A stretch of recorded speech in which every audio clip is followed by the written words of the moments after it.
Hi guys, welcome back. This is Simply Fiona, and as usual, we share business ideas and how to grow our finances in this channel. And today, I want to talk to somebody who only has, let's say, an amount between 5,000 and 20,000. So you have 20,000, 15, 16, 10, 5, and you're wondering, what can I do with that money?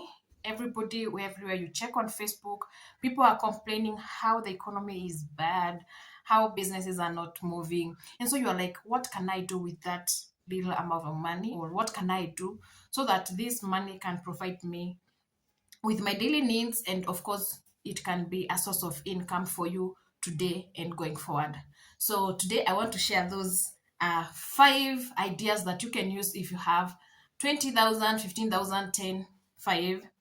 And most of all, I always say for you to start a business, you need to have your passion. You need to have passion for the business. Whichever business you are opening, if you're not dedicated, if you're not going to commit to it, if you're not going to be disciplined, then it is not going to grow. Every business deserves those things. It also deserves persistent. You must keep on showing up even when it feels like it's dark. You must keep on showing up even if it feels like you're there. It's the only thing you're doing and there is no remarkable result. You can't tell somebody, I achieved this yesterday.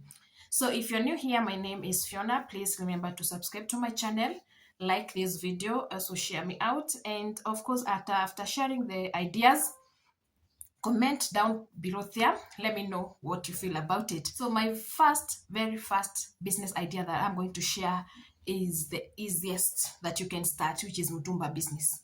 In Mutumba, I've shared videos about this before. You can check in this channel. In Mutumba business, you just need to determine whom is your target customer and where are they. You do a simple market research of the person that you are targeting, the customer that you are targeting. You can't be targeting somebody in Kinangop and sell them that light clothes. You can't be targeting somebody in Mombasa and you take them the fleece blankets or the fleece jackets, because Mombasa, the heat is already on, it's too hot. So they need clothes that are lightweight. Someone in Kinangop, someone in Aberdare, someone in Meru, they require clothes that are heavy. So if your target market, you have to do that research so that you know who is your target market. Mtumba business, I would say it's one of the easiest, and it gives you like double profit. You get something at 100, you can sell it minimum 200. You get something at 200, you can even sell it for 500, 600, depending on your bargaining skills with your customer. So Mtumba, you can start selling men clothes, which are so many of them. You have trousers, shirts, vests, boxers, coats, jackets. You can also sell kids clothes. You can also sell ladies, and they are variant. You can sell dresses, you can sell skirts, you can sell tops, chiffon tops, cotton tops. You just need to determine what you feel like you something that you can do. It don't have to be your passion, but create an interest in it. Like, I don't have to like such t-shirts, but if I create an interest in it, I'll be able to choose something that is able to sell. So Mtumba business is one of the businesses you can start if you have that 5,000 now. You just need to go to select. I won't tell you to go for a bill. As a beginner, avoid bills. Go to select, so that as you select, you come realizing what your customer needs, what they are looking for, what is moving fast and what is not moving. Go select pieces in Gikomba, in Korogosho, in Toy Market. Then after you're done selecting, then with time you'll be able to handle a bill so that you're able to select which is the first camera, second. Then I'll do that in another video, not this one. It might make this one so long. So Mtumba business is an easy one. You just need to have your capital, determine who is your customer, your target customer, and start. The other business I would tell you to start is baby shop. Baby shop currently is booming. I think people having more babies. You have seen Nila baby shop, and there are so many baby shops you can check online. See what they're doing. Baby shop is something that if you do your market research well, and don't put it in put it in an environment where you have kids, PP1, PP2 kids, and the baby class in a growing environment. I'll give you an example. If you're in Nairobi, there is Kayole, there's Eastlands. Okay, Kayole is in Eastlands. There's the signs of Kawa West. There's the signs of Kawangware, you always find there's a growing population. Madare, there's a growing population. Those are the people that you should target with your clothes, your baby shop. Mothers who are giving birth, children who are growing, they need clothes because they outgrow clothes so fast. You cannot you can start a baby shop that is mtumba, but also you can start a baby shop that is new clothes. Parents will always let their kids look good. Parents always invest in their kids as long as your prices are in accordance to the target customer, because you can't come to sell for somebody who is not able to afford a cloth at 3,000. Sell them clothes that they can afford. So baby shop is the second business. The other business I would talk about is smokies, mayai, and the choma, the way they wrap the chapati with smoky, you call it smocha. There's the Rolex. Just determine what you want to start with. It's an easy business because a packet of smoky, I think a kg for now is retailing at around 550. A tray of eggs is around 450. And when you boil those eggs, you sell each at 25 or 20, depending on your locality. For the smokies, you sell at 35, 40, depending on your locality. All you need is to make a little kachumbari, which you can get the tomatoes and onion from the market on a wholesale basis. Make the kachumbari and sell. But as long as you're doing food business, I'll share you a tip. Be clean. People love hygienic sellers or vendors. So if you're not hygienic, if you're not taking care of your hygiene, you might not go far in this business.